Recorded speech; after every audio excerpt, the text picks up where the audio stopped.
Hi dear JEE aspirants. എന്തുകൊണ്ട് ഒരു repeater programme എന്ന നിലയിൽ സൈലത്തിലെ ജെഇ റിപ്പീറ്റർ പ്രോഗ്രാം വേറിട്ട് നിൽക്കുന്നു? എന്തുകൊണ്ട് ഒരു സ്റ്റുഡൻറ്റ് സൈലത്തിൽ റിപ്പീറ്റ് ചെയ്യാൻ വരണം? ഒരു ജെഇ ആസ്പിരൻറ്റിനെ സംബന്ധിച്ചിടത്തോളം വളരെ കുറഞ്ഞ സമയം മാത്രം പഠിക്കാൻ കിട്ടുന്ന ഒരു സാഹചര്യത്തിലായിരുന്നു ഒരു ജെഇ ആസ്പിരൻറ്റ് റിപ്പീറ്റ് ചെയ്യുക. അപ്പോൾ ജനുവരിയിലാണ് ജെഇയുടെ ഫസ്റ്റ് ഫേസ് എക്സാമിനേഷൻ വരുന്നത്. സാധാരണ നമ്മൾ റിപ്പീറ്റ് ചെയ്യുന്ന സമയത്ത് ഇപ്പോൾ ഏത് കോമ്പറ്റേറ്റീവ് എക്സാമിന് വേണ്ടി റിപ്പീറ്റ് ചെയ്യുമ്പോഴും ഈ ഒരു മോഡിലാണ് ക്ലാസ്സുകൾ പോകുക. ഒരു നോർമൽ റിപ്പീറ്റർ ക്ലാസ് റൂമിൽ +1 +2 എടുത്ത ടോപ്പിക്സിൻ്റെ ഇൻഡെപ്തിലുള്ള ക്വസ്റ്റ്യൻ ഡിസ്കഷനും ഇൻഡെപ്തിലുള്ള കോൺസെപ്റ്റും അതിൻ്റെയൊക്കെ അഡ്വാൻസ്ഡ് ആയിട്ടുള്ള റിലേറ്റഡ് തിയറി ഒക്കെ പഠിപ്പിച്ചിട്ടായിരിക്കും മുന്നോട്ടേക്ക് പോവുക. ഒരു റിപ്പീറ്റർ ക്ലാസ് റൂമിൽ ഇരിക്കുന്ന ഒരു സ്റ്റുഡൻറ്റ് +1 +2 പഠിച്ച ആ റെസ്പെക്റ്റീവ് ടോപ്പിക്ക് കൃത്യമായി ഓർക്കുന്നില്ല എങ്കിൽ ആ ക്ലാസ്സിൽ പെർഫോം ചെയ്യാൻ വളരെ ബുദ്ധിമുട്ടാണ്. ഇപ്പോൾ ഫിസിക്സിൻ്റെ ഒരു എക്സാമ്പിൾ പറയുകയാണെങ്കിൽ, ഫോർ എക്സാമ്പിൾ ഒരു ജെഇ റിപ്പീറ്റർ ക്ലാസ് റൂമിൽ ഫിസിക്സിലെ ഗ്രാവിറ്റേഷൻ എന്നൊരു ചാപ്റ്റർ ഡിസ്കസ് ചെയ്യണമെന്ന് കരുതുക. ഇപ്പോൾ ഗ്രാവിറ്റേഷനിൽ ഇപ്പോൾ ജെഇ ലെവലിലേക്ക് നമ്മൾ റിപ്പീറ്റ് ചെയ്യുന്ന സമയത്ത് ജെഇ ലെവലിലേക്ക് പഠിക്കണമെങ്കിൽ ഒരു അധ്യാപകന് വാരിയബിൾ മാസിൻ്റെ ഇടയിലുള്ള ഫോഴ്സും വാരിയബിൾ മാസ് കൊണ്ടുണ്ടാകുന്ന ഗ്രാവിറ്റേഷണൽ ഫീൽഡും ഒക്കെ എങ്ങനെ കണ്ടുപിടിക്കണം എന്ന് ഡിസ്കസ് ചെയ്യേണ്ടതുണ്ട്. അപ്പോൾ അവിടെ നമ്മൾ മാസ് ഒക്കെ ചെറിയ സെഷൻ കൺസിഡർ ചെയ്ത് അതിന് ഇൻറ്റഗ്രേറ്റ് ചെയ്തതൊക്കെയാണ് ആ പ്രോബ്ലം മുന്നോട്ട് കൊണ്ടുപോകുക. അതൊക്കെ വളരെ കൃത്യമായിട്ട് മനസ്സിലാവണമെങ്കിലും കൃത്യമായിട്ട് വേഗത്തിൽ ചെയ്യാൻ സാധിക്കണമെങ്കിലും ആദ്യം ഗ്രാവിറ്റേഷനിലെ യൂണിവേഴ്സൽ ഓഫ് ഗ്രാവിറ്റേഷനും അതുമായി ബന്ധപ്പെട്ട നെസസറി ആയിട്ട് നിങ്ങൾ പഠിച്ചിരിക്കേണ്ട ഒരുപാട് ടോപ്പിക്സ് ഉണ്ട്. അതൊക്കെ കൃത്യമായിട്ട് അറിഞ്ഞെങ്കിൽ മാത്രമേ ഒരു റിപ്പീറ്റർ ക്ലാസ് റൂമിൽ ഒരു അധ്യാപകൻ പറയുന്ന കാര്യങ്ങൾ നമുക്ക് മനസ്സിലാവുള്ളൂ. അപ്പോൾ അത് നമ്മൾ എവിടെയാണ് പഠിക്കുന്ന? +1 ഗ്രാവിറ്റേഷൻ എന്ന ചാപ്റ്റർ എടുക്കുമ്പോഴാണ്. +1 പഠിച്ച കാര്യങ്ങൾ കൃത്യമായിട്ട് ഓർത്തെടുക്കാൻ സാധിക്കുകയും അത് റിപ്പീറ്റർ ക്ലാസ് റൂമിലേക്ക് വരുന്നതിൻ്റെ മുമ്പ് NCERT ഒക്കെ വായിച്ച് കുറച്ച് ക്വസ്റ്റനൊക്കെ ചെയ്ത് പ്രിപ്പയർഡ് ആയിട്ട് വരികയും വേണം. പക്ഷേ പല കുട്ടികൾക്കും ഇത് സാധിക്കാറില്ല. അതുകൊണ്ട് തന്നെ ഒരു റിപ്പീറ്റർ ക്ലാസ് റൂമിൽ ഇരിക്കുമ്പോൾ നമുക്ക് വേണ്ട രീതിയിൽ പെർഫോം ചെയ്യാൻ സാധിക്കില്ല. ഇവിടെയാണ് ഹൈബ്രിഡ് സിസ്റ്റത്തിൻ്റെ ഒരു ഇമ്പോർട്ടൻസ് വരുന്നത്. അപ്പോൾ സൈലത്തിൻ്റെ ഹൈബ്രിഡ് സിസ്റ്റം ഇൻട്രൊഡ്യൂസ് ചെയ്തപ്പോൾ 2 വർഷം 3 വർഷം കഴിഞ്ഞു.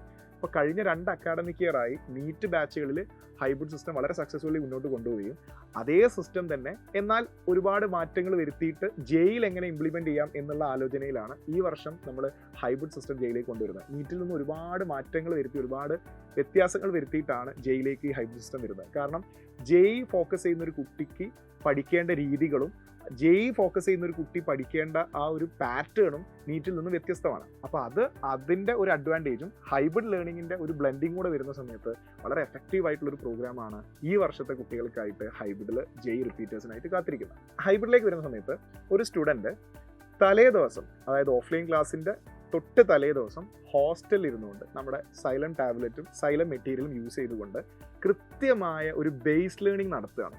അപ്പോൾ അത് ഒരു കുട്ടി ഒരു മാത്സോ ഫിസിക്സ് കെമിസ്ട്രി ഈ ടോപ്പിക്സ് ഒക്കെ ജെഇ ലെവലിൽ പഠിക്കണമെങ്കിൽ ബേസ് ലെവലിൽ നമ്മൾ നല്ല കൺസെപ്ഷ്യൽ ക്ലാരിറ്റി ഉണ്ടാക്കേണ്ടതുണ്ട്. അപ്പോൾ നമ്മൾ വളരെ ബേസ് ലെവലിൽ ഒരു സാധനം തെറ്റായ രീതിയിലാണ് പഠിച്ചു വെച്ചത് എങ്കിൽ ആ കുട്ടിക്ക് ഒരിക്കലും ഒരു അഡ്വാൻസ് ലെവൽ പ്രോബ്ലം ചെയ്യാൻ പറ്റില്ല. കാരണം ആ കുട്ടി അതിൻ്റെ അടിസ്ഥാനം മനസ്സിലാക്കി തന്നെ വളരെ തെറ്റായ രീതിയിലോ അല്ലെങ്കിൽ വേണ്ട വിധത്തിലോ ഒരു ക്ലാരിറ്റി വരുത്താതെയാണ് എങ്കിൽ ആ കുട്ടിക്ക് ഒരിക്കലും അഡ്വാൻസ് ലെവൽ ക്വസ്റ്റ്യൻ കൃത്യമായിട്ട് സോൾവ് ചെയ്യാൻ പറ്റില്ല. ഒരു ക്വസ്റ്റ്യൻ വായിക്കുന്ന സമയത്ത് സ്പോണ്ടേനിയസ് ആയിട്ട് അതിൻ്റെ കൺസെപ്റ്റ് കണക്ട് ചെയ്യാൻ സാധിക്കില്ല. അപ്പോൾ ഒരു ജെഇ ആസ്പിരൻറ്റ് ഏത് രീതിയിലാണോ ബേസ് ലെവലിൽ കാര്യങ്ങൾ പഠിക്കേണ്ടത്, അതിൻ്റെ ട്രൂ കോൺസെപ്റ്റ് എങ്ങനെ കൺസീവ് ചെയ്യണം, അത് നമ്മൾ പ്ലാൻ ചെയ്ത് സൈലത്തിലെ എല്ലാ ജെഇ എക്സ്പേർട്സുകളും ഇരുന്ന് ഡിസ്കസ് ചെയ്തിട്ടാണ് നമ്മൾ ഹൈബ്രിഡിൻ്റെ ആ ഒരു അക്കാഡമിക് പ്ലാൻ ഉണ്ടാക്കിയത്. അതിൽ എസ്പെഷ്യലി മാത്സ് ഒക്കെ IITയിൽ റാങ്ക് ഹോൾഡേഴ്സ് ആയ ഫാക്കൾട്ടീസ് ഇരുന്നിട്ടാണ്, ഇക്ബാൽ സാറാണ് ആ ടീമിനെ ഹെഡ് ചെയ്യുന്നത്, ഫാക്കൾട്ടീസ് ഇരുന്നിട്ടാണ് മാത്സിൻ്റെ ഹൈബ്രിഡിലേക്ക് വേണ്ട വീഡിയോസ് ഒക്കെ ഡിസൈൻ ചെയ്തിട്ടുള്ളത്. ഫിസിക്സും കെമിസ്ട്രിയും ഒക്കെ അതേ രൂപത്തിൽ തന്നെ ബേസ് ലെവൽ മുതൽ എങ്ങനെ കൃത്യമായ കോൺസെപ്റ്റുകൾ പഠിച്ച് അഡ്വാൻസിലേക്ക് പോകാം എന്നുള്ള ഒരു പാറ്റേണിലാണ് ഹൈബ്രിഡിൻ്റെ വീഡിയോസൊക്കെ നമ്മൾ തയ്യാറാക്കിയിട്ടുള്ളത്, എസ്പെഷ്യലി ജെഇക്ക് വേണ്ടിയിട്ട്.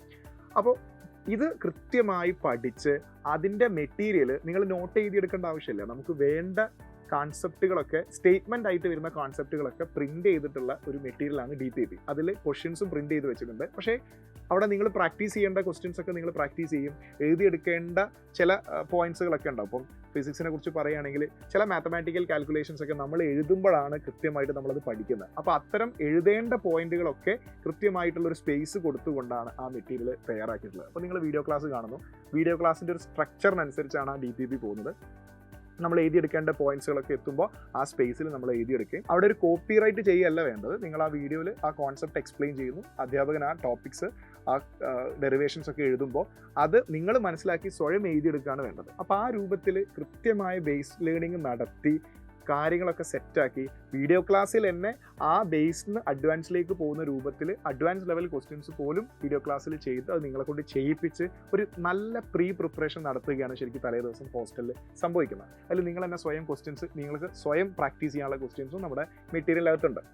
ഇത് കഴിഞ്ഞ് നെക്സ്റ്റ് ഡേ ഹൈബ്രിഡ് ലേണിങ്ങിൻ്റെ രണ്ടാമത്തെ ഫേസായ ഓഫ്ലൈൻ ക്ലാസ്സിലേക്ക് വരുന്ന സമയത്ത് നിങ്ങൾ ക്യാമ്പസിലേക്ക് വരുമ്പോൾ തന്നെ ഒരുപാട് കണ്ടന്റും ഒരുപാട് കോൺസെപ്റ്റും ഒക്കെ പഠിച്ച് ഫ്രഷ് ആയിട്ടാണ് നിങ്ങൾ വരുന്നത്. ഒരു പക്ഷേ +1 +2 നിങ്ങൾക്ക് കിട്ടാത്ത ആ ഒരു ബേസിക് നോളജ്, ആ ഒരു കോൺസെപ്ഷ്യൽ ക്ലാരിറ്റി അതെല്ലാം നേടിയെടുത്തിട്ടാണ് ആ പെർട്ടിക്കുലർ ചാപ്റ്ററിൻ്റെ കംപ്ലീറ്റ് കാര്യങ്ങൾ മനസ്സിലാക്കിയിട്ടാണ് നിങ്ങൾ ക്ലാസ് റൂമിലേക്ക് വരുന്നത്. അപ്പോൾ തന്നെ നമുക്ക് നല്ല കോൺഫിഡൻസ് ഉണ്ടാവും.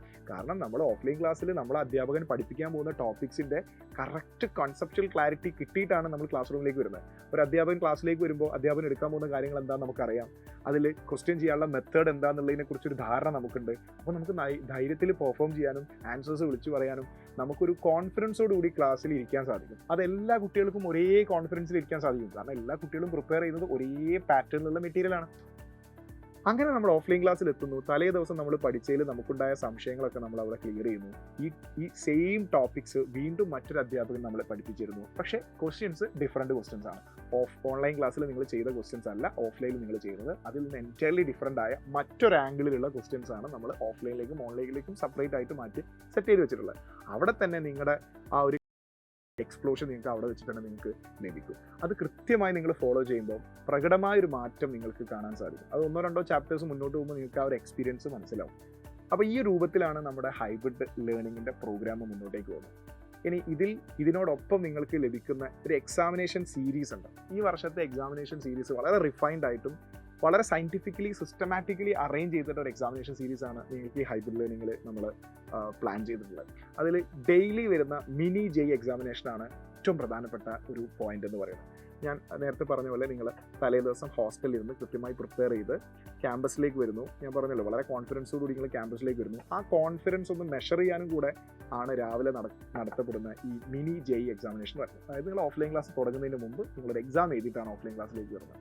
പക്ക ജെയ് എക്സാമിൻ്റെ അതേ പാറ്റേണിലുള്ള, അതായത് ന്യൂമറിക്കൽ ക്വസ്റ്റ്യൻസ് സെഷൻ ബിയിൽ ഉൾപ്പെട്ടിട്ടുള്ള ജെയ്യുടെ അതേ പാറ്റേണിലുള്ള നിങ്ങൾ തലേ ദിവസം പഠിച്ച അതേ ടോപ്പിക്കിൽ നിന്നും ജെയ് ലെവൽ ക്വസ്റ്റ്യൻസ് എങ്ങനെ ഫ്രെയിം ചെയ്യുന്നു ആ രൂപത്തിൽ തന്നെ പ്ലാൻ ചെയ്തിട്ടുള്ളൊരു ക്വസ്റ്റ്യൻ പേപ്പറാണ് ഈ മിനി ജെയ് എക്സാമിനേഷൻ നിങ്ങൾക്ക് കിട്ടുന്നത്. അതൊക്കെ നമ്മൾ ഒരുപാട് ഡിസ്കസ് ചെയ്തിട്ട് പ്രീ പ്ലാൻ ചെയ്തിട്ട് സെറ്റ് ചെയ്ത ക്വസ്റ്റ്യൻസ് ആണ്. അതിൻ്റെ ഒരു സീരീസ് ഓഫ് ക്വസ്റ്റ്യൻസ് ഒക്കെ നമ്മൾ റെഡിയാക്കി കഴിഞ്ഞു. അതിൻ്റെ വർക്കൊക്കെ ഇപ്പോൾ കഴിഞ്ഞിട്ടേ ഉള്ളൂ. ആ ഒരു എക്സ്പീരിയൻസിലാണ് ഞാൻ നിങ്ങളോട് സംസാരിക്കുന്നത്. ഈ ഡെയിലി നടക്കുന്ന മിനി ജെയ് എക്സാമിനേഷൻ്റെ ഒരു കളക്റ്റീവ് എക്സാമിനേഷൻ എന്നോണം ഒരു ചാപ്റ്റർ കംപ്ലീറ്റ് ആയതിനു ശേഷം, അതായത് ഫിസിക്സ്, കെമിസ്ട്രി, മാത്തമാറ്റിക്സ് 3 സബ്ജക്റ്റും സെപ്പറേറ്റ് ആയിട്ടൊരു ചാപ്റ്റർ കംപ്ലീറ്റ് ആയതിനു ശേഷം നമ്മൾ ചാപ്റ്റർ വൈസ് എക്സാമിനേഷൻ നടക്കുന്നു. അതും എക്സാക്ട്ലി ജെയ് പാറ്റേൺ തന്നെയാണ്, ജെയ് ബേസ്ഡ് ക്വസ്റ്റ്യൻസ് തന്നെയാണ് നമ്മൾ ആ എക്സാമിനേഷനിലും ഇൻക്ലൂഡ് ചെയ്യുന്നത്.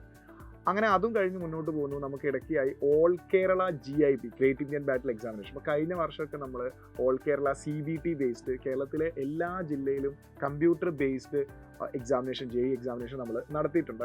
അത് സൈലന്റ് മീൻസിനും നോൺ സൈലന്റ് മീൻസിനൊക്കെ എഴുതാൻ പറ്റുന്ന രൂപത്തിലായിരുന്നു എക്സാമിനേഷൻ നടത്തിയത്. ഒരു വലിയ ഇവൻ്റാണ് ശരിക്കും GIB എന്ന് പറയുന്നത്. കഴിഞ്ഞ വർഷം നമ്മൾ ഒത്തിരി സക്സസ്ഫുള്ളി നടത്തുകയാണ്. അത് ഈ വർഷം കുറേ കൂടെ സിസ്റ്റമാറ്റിക് ആയിട്ട് നമ്മളത് ചെയ്യും. എപ്പോഴും ഒരു റെഗുലർ ഇൻ്റർവൽ ഓഫ് ടൈമിൻ്റെ ഇടയിൽ GIBs ഇങ്ങനെ നടന്നുകൊണ്ടേയിരിക്കും. ഈ GIBകളാണ് കഴിഞ്ഞ വർഷമൊക്കെ റിപ്പീറ്റ് ചെയ്ത കുട്ടികളുടെ ഫീഡ്ബാക്കിൽ നിന്നാണ് ഞാൻ പറയുന്നത്.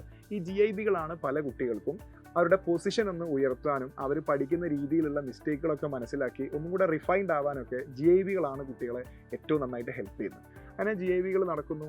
നമ്മളെ സിലബസ് വളരെ നേരത്തെ തന്നെ നമ്മൾ ഈ രൂപത്തിൽ കംപ്ലീറ്റ് ചെയ്യുന്നു. ഇപ്പം ഓഫ്ലൈൻ ക്ലാസ്സിലേക്ക് വരുന്ന സമയത്ത് സൈലത്തിൻ്റെ ടെക്നിക്കൽ അഡ്വാൻറ്റേജ് ഉൾപ്പെടുത്തിക്കൊണ്ട് ഇപ്പം നമ്മളെ മെറ്റീരിയലും ഞാൻ പറഞ്ഞു ഓരോ ടോപ്പിക്സും കൃത്യമായിട്ട് കൊടുക്കുന്നു, നിങ്ങൾക്ക് എഴുതാനുള്ള സ്പേസ് കൊടുക്കുന്നു. ആ രൂപത്തിലാണ് മെറ്റീരിയൽ വരുന്നത്. ക്ലാസ്സിൻ്റെ ടെക്നിക്കൽ സൈഡിലേക്ക് പറയുമ്പോൾ നിങ്ങൾക്കറിയാം പ്രൊജക്ടർ ടാബ് ബേസ്ഡ് ക്ലാസ് ആണ്. അപ്പോൾ കുറച്ച് സമയത്തിനുള്ളിൽ തന്നെ ട്രഡീഷണൽ ക്ലാസ്സിനെ കമ്പയർ ചെയ്യുമ്പോൾ വളരെ കുറഞ്ഞ സമയത്തിൻ്റെ ഉള്ളിൽ നമുക്ക് ഒത്തിരി ടോപ്പിക്സ് പഠിക്കാൻ സാധിക്കും. അപ്പോൾ അതിൻ്റെ ഒരു അഡ്വാൻറ്റേജ് നിങ്ങൾക്ക് ലഭിക്കുന്നത് എവിടെയാണെന്ന് വെച്ച് കഴിഞ്ഞാൽ നമ്മുടെ ജനുവരി ഫേസ് എക്സാമിനേഷൻ്റെ കൃത്യം 1 മാസം മുമ്പ് നമ്മൾ കംപ്ലീറ്റ് സിലബസ് തീർക്കുകയും ആ സിലബസ് കംപ്ലീറ്റ് ആയതിനു ശേഷം ഒരു last minute revision program LMRP എന്നൊരു സീരീസ് നമ്മൾ കണ്ടക്ട് ചെയ്യുന്നു. അതിൽ നമ്മൾ ഡിസ്കസ് ചെയ്യുന്നത് എല്ലാ പ്രീവിയസ് ഇയർ ജെയ്മെയിൻ്റെ പല ഷിഫ്റ്റുകളിലായിട്ട് നടന്ന എക്സാമിനേഷൻ്റെ എല്ലാ പ്രീവിയസ് ഇയർ ക്വസ്റ്റ്യൻസും ഓരോരോ ചാപ്റ്ററും സെപ്പറേറ്റ് ഡിസ്കസ് ചെയ്യുന്ന രൂപത്തിൽ ഒരു LMRP ഡിസ്കഷൻ നടക്കുന്നു. കഴിഞ്ഞ വർഷം നമ്മുടെ LMRPയിൽ ഡിസ്കസ് ചെയ്ത അതേ ക്വസ്റ്റ്യൻസ്, ഡിക്റ്റോ ക്വസ്റ്റ്യൻസ് ജെയ്മെയിൻ്റെ പല ഫേസുകളിലായിട്ട് വന്നിട്ടുണ്ട്. അത് പല കുട്ടികളും പറയുന്നതായിട്ടുള്ള വീഡിയോസൊക്കെ നിങ്ങൾ